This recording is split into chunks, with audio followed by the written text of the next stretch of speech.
औपनिवेशिक शासन भारत में कब से शुरू हुआ? तो औपनिवेशिक शासन भारत में 1757 ईस्वी में शुरू हुआ। 1793 ईस्वी में इस्टमरारी बंदोबस्त किसने लागू किया था? तो वो किए थे लॉर्ड कॉर्नवालिस।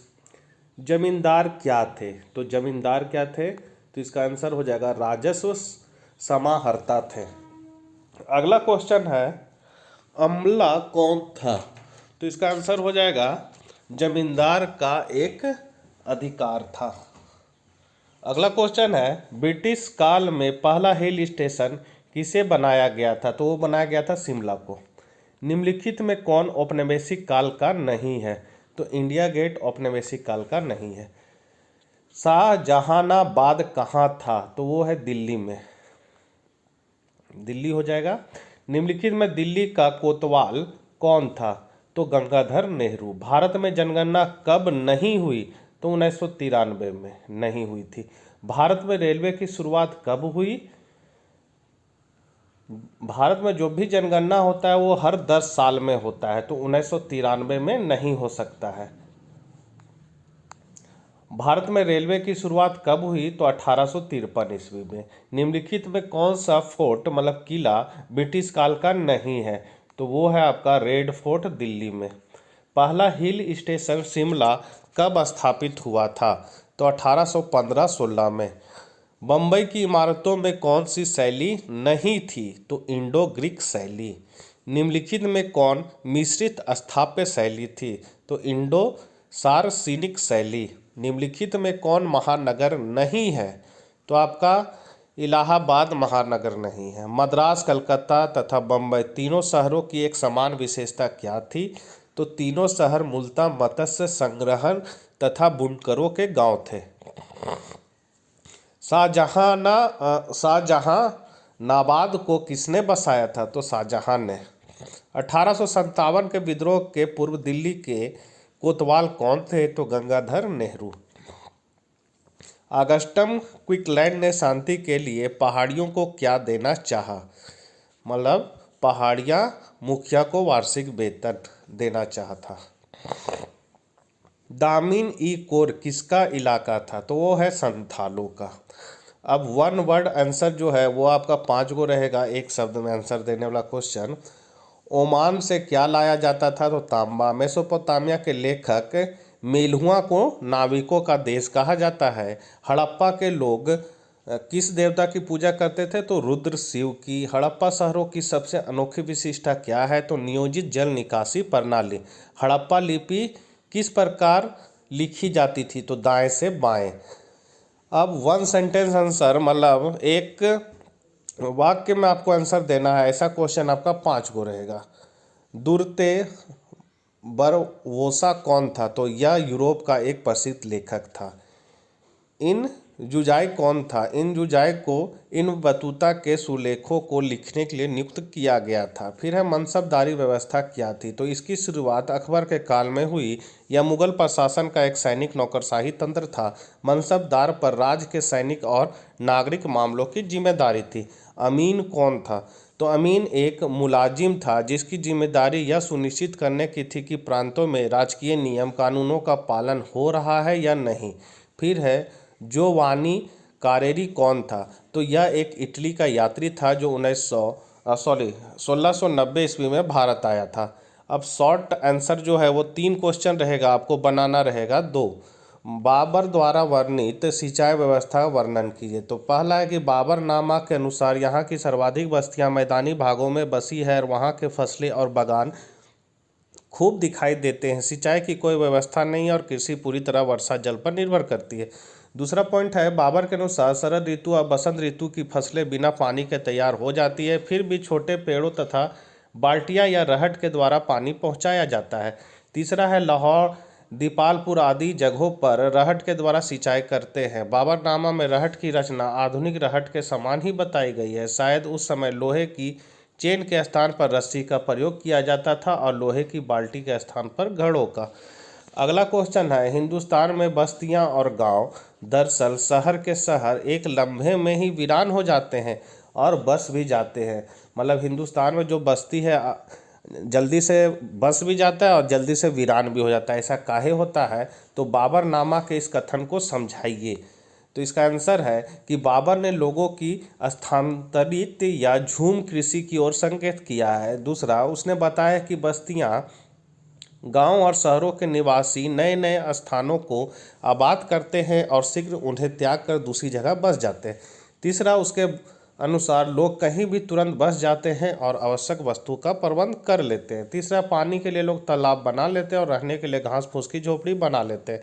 हिंदुस्तान की आबादी घनी होने के कारण लोग भारी संख्या में ऐसा ही घुमंतु जीवन व्यतीत करते हैं। तीसरा क्वेश्चन है, मुगल काल में नकदी या व्यापारी फसलों का वर्णन करें।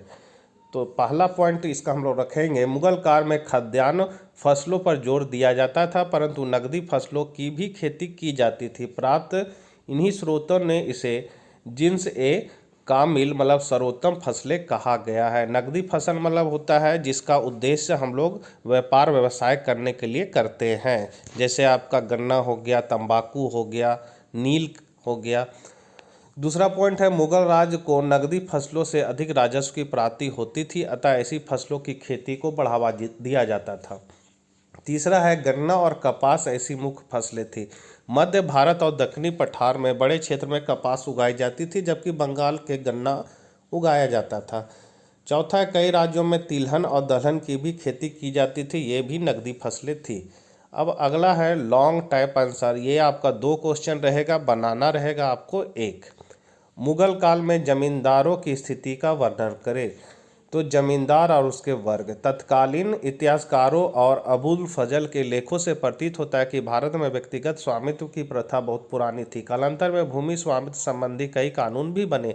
साधारण तौर पर भूमि उसी की होती थी जो पहली बार जोतता था, क्योंकि उस समय विशाल भूखंड ऐसे ही पड़े रहते थे जो प्रायः बंजर होते थे। इसलिए उत्साही लोगों का झुंड उन्हें खेती योग्य बना लिया करता था और अपना गांव भी बसा लेता था।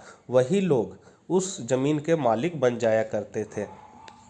अपने इलाके से लगान वसूल करने का जमींदारों का वंशानुगत अधिकार था। लगान वसूली का इलाका तल्लाकुकस या जमींदारी कहा जाता था। साधारणतः 5 से 10% एकत्र भूमि कर का भाग जमींदारों को प्राप्त होता था। कभी कभी इसकी सीमा 25% भी हो जाती थी। यह भाग उनका एक तरह का कमीशन कहा जा सकता है। भूमि पर स्वामित्व अधिकार केवल लगान देते रहने तक मान्य था। जमींदारों के ऊपर राजा लोग होते थे, ये जमींदारों से ऊपर होते थे, परंतु फारसी लेखकों ने इन्हें भी जमींदार ही कहा है। इन्हें कुछ आंतरिक स्वतंत्रता होती थी, अतः इनकी स्थिति जमींदारों से जरा हटकर होती थी। जमींदारों का महत्व, दो जमींदार लोग अपनी सेना भी रखते थे और साधारणतः किलों एवं गड़ियों में रहते थे। ये उनकी हैसियत और शक्ति का प्रतीक थे और आवश्यकता के समय शरण स्थल के रूप में काम आते थे। अबुल फजल के अनुसार इन जमींदारों एवं राजाओं की सेना कई लाख तक पहुंच जाती थी। इन जमींदारों का किसानों के साथ जाति एवं कबीले का संबंध था, इसलिए उनका किसानों पर काफ़ी प्रभाव था। आर्थिक दृष्टि से भी काफ़ी संपन्न और सैन्य बल के कारण कोई भी योग्य शासक उनकी अवहेलना करने या उनकी शत्रुता मोल लेने का प्रयत्न नहीं कर सकता था। जमींदारों का जीवन स्तर, तो प्रायः छोटे जमींदार सीमित आय के कारण किसानों जैसा जीवन यापन करते थे, परंतु बड़े जमींदारों का ठाठ बाट छोटे राजाओं और सरदारों जैसा था। अधिकांश जमींदार गाँव में रहते थे और कुलीन वर्ग के श्रेणी में आते थे। साधारणतया बहुत से जमींदार भले लोग होते थे और किसानों के सुख दुख में भागीदार होते थे। कालांतर में जमींदारी के बढ़ते जाने से वे अत्याचारी बनते गए। इन्हीं की वजह से जो पंजाब और नील विशेषज्ञों में पैदा कि कभी कभी किसानों को अपनी भूमि से भी हाथ धोना पड़ता था और भूमि की बेदखली से बचने के लिए महाजनों से कर्ज लेना पड़ता था। भूमि ही किसानों का पैतृक सम्मान और जीविका का साधन था, इसलिए हर कीमत पर उन्हें अपनी भूमि को बचाना होता था। अत्याचारी जमींदार सूरा सुंदरी में डूबे रहते थे और किसानों का शोषण करते थे। दूसरा क्वेश्चन है, मुगल काल की आर्थिक दशा का वर्णन कीजिए। तो आर्थिक व्यवस्था, अबुल फजल की सुप्रसिद्ध पुस्तक आईने अकबरी के अतिरिक्त बहुत से यूरोपीय इतिहासकारों के विवरण हमें भारतीय कृषि, उद्योग, व्यापार, शहरों, वस्तुओं के मूल्यों तथा औरंगजेब के शासनकाल की बिगड़ती आर्थिक स्थिति के विषय में पर्याप्त जानकारी देते हैं। पहला पॉइंट है कृषक वर्ग या कृषि की स्थिति। तो अकबर ने अपने राजस्व प्रबंध अथवा भूमि प्रबंध से किसानों की दशा सुधारने का काफ़ी प्रयत्न किया। उसने किसानों की भलाई के लिए भूमि की पैमाइश करवाई, उपज के अनुसार भूमि को 4 भागों में बांटा, भू राजस्व का निर्धारण किया तथा अनेक योग्य अधिकारी नियुक्त किए ताकि कोई भी किसान को ठग न सके। स्थानीय परिस्थितियों को देखते हुए उसने किसानों को सुविधा के लिए जब्ती, बटाई और नस्क आदि अनेक लगान पद्धतियाँ प्रारंभ की। कृषि उत्पादन बढ़ाने के लिए उसने नहरें तथा तालाब खुदवाए और नदियों पर बांध बनाए। अकबर के इन प्रयत्नों के बावजूद किसान का जीवन गरीबी के दायरे में सीमित होकर रह गया। लगातार युद्धों तथा फौजों के इधर उधर आने जाने से उनकी फसलों को काफ़ी हानि होती थी। भ्रष्ट अधिकारी उन्हें तंग करते रहते थे। कृषि का दामोदार वर्षा पर था। जब कभी वर्षा नहीं होती थी तो देश में अकाल पड़ जाते थे और कृषकों की अवस्था अत्यधिक बुरी हो जाती थी। यातायात के साधन सुलभ न होने के कारण राजकीय सहायता सही समय पर नहीं पहुंचती थी और बहुत से लोग भूख से मर जाते थे। दूसरा है उद्योग। इस काल में भारत में अपने सूती कपड़े और मलमल के लिए संसार भर में प्रसिद्ध था। सूती कपड़े के अतिरिक्त रेशमी और गर्म कपड़े बनाना, भिन्न भिन्न रंगों में रंगाई छपाई का काम करना, साल दुसाले तथा गलीचे बनाना, हाथी दांत का काम करना और नक्काशी करना जैसे कुछ अन्य मुख्य धंधे थे। तीसरा पॉइंट है व्यापार तथा वाणिज्य। तो बच्चों इसको आप लोग देख लीजिए, इसको नोट डाउन कर लीजिए कॉपी में। चौथा पॉइंट है वस्तुओं का मूल्य और पांचवा पॉइंट है औरंगजेब के राज्यकाल के पश्चात आर्थिक अवस्था का खराब हो जाना। तो ये थे कुछ महत्वपूर्ण प्रश्न जो परीक्षा उपयोगी है। इसको आप लोग कॉपी में नोट कर लीजिए। तब तक मिलते हैं आपको नेक्स्ट वीडियो में। आज्ञा दीजिए। Bye bye.